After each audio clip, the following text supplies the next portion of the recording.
Graphs are one of the most common questions that get asked a lot in the technical interview questions. Especially these days, there are many applications that are being represented by nodes and edges, such as the social network. In this video, we'll talk about how we would use the LeetCode problem clone graph, which requires us to use a breadth-first search algorithm to traverse a graph and clone it.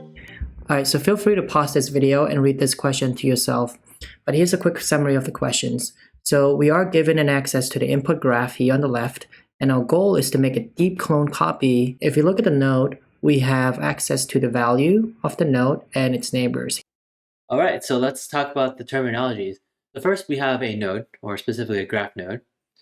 And a graph node is basically a data structure or a class object that contains two fields, a value, which in this case is an integer, and a list of nodes to its other nodes that also have values and a list to other nodes, as you can see in this picture.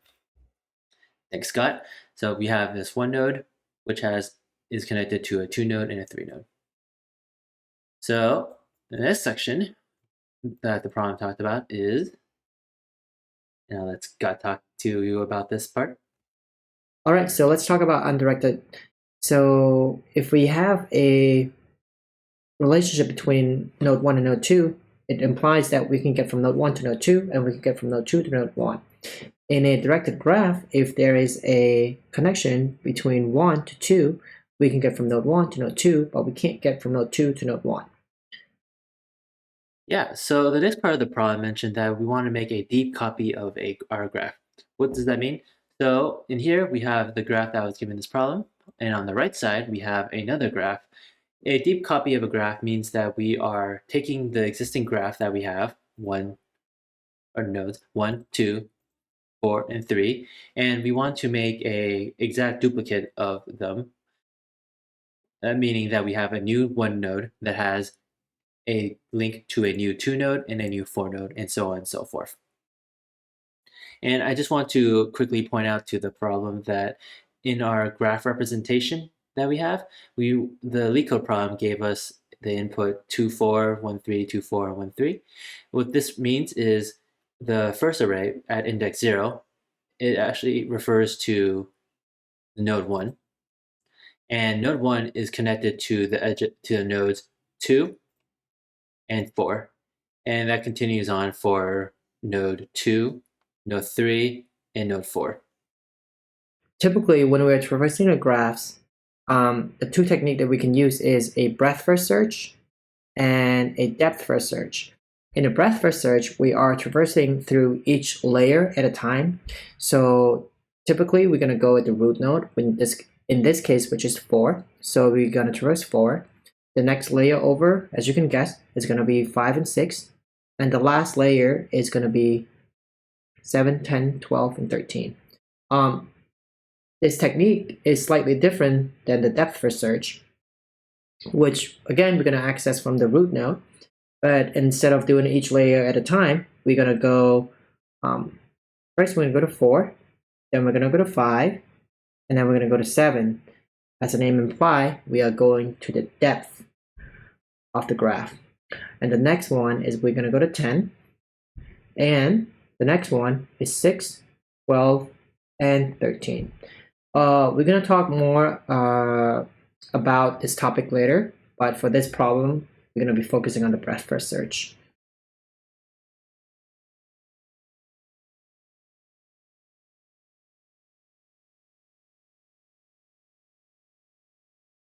Okay, and so to demonstrate BFS, we're going to go through an example with our graph on the right.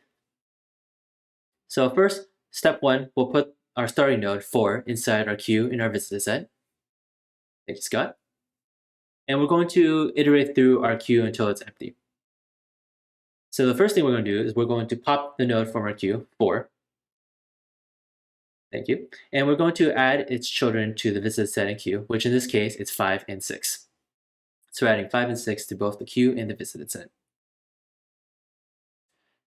Now, the next part, we'll continue iterating through our queue, and then we'll pop the next value from our queue, which is 5. So we'll take 5 out from the queue. And 5 has 3 childs, 4, 7, and 10. Because 4, 7, and 10. Because 4 is already in our visit set, we're not going to put it back in our queue. However, 7 and 10 we haven't seen yet, so we'll continue adding into our queue in our set. And then in the next iteration, we're going to pop out 6. Notice how we're going exploring layer by layer, like Scott mentioned. We're going to pop out 6, and we're going to put its child, 4, 12. It has 3 childs, 4, 12, and 13. Like we mentioned before, 4 already exists, so we're not going to do anything with it, but we will put 12 and 13 into the queue in the set.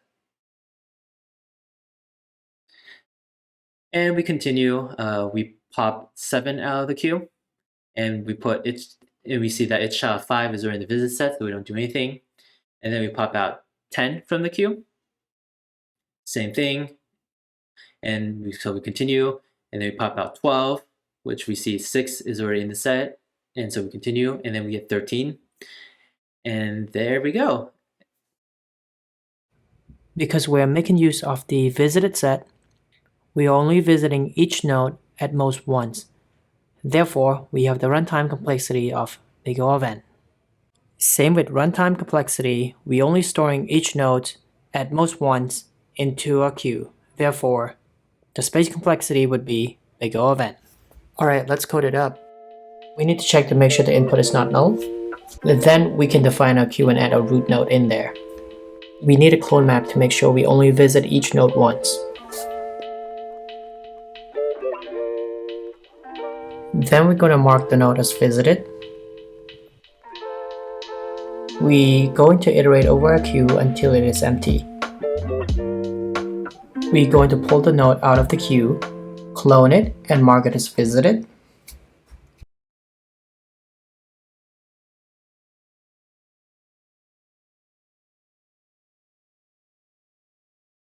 And now we're going to iterate over each of its neighbor, clone it, and if we haven't visited it yet, we're going to put into our queue.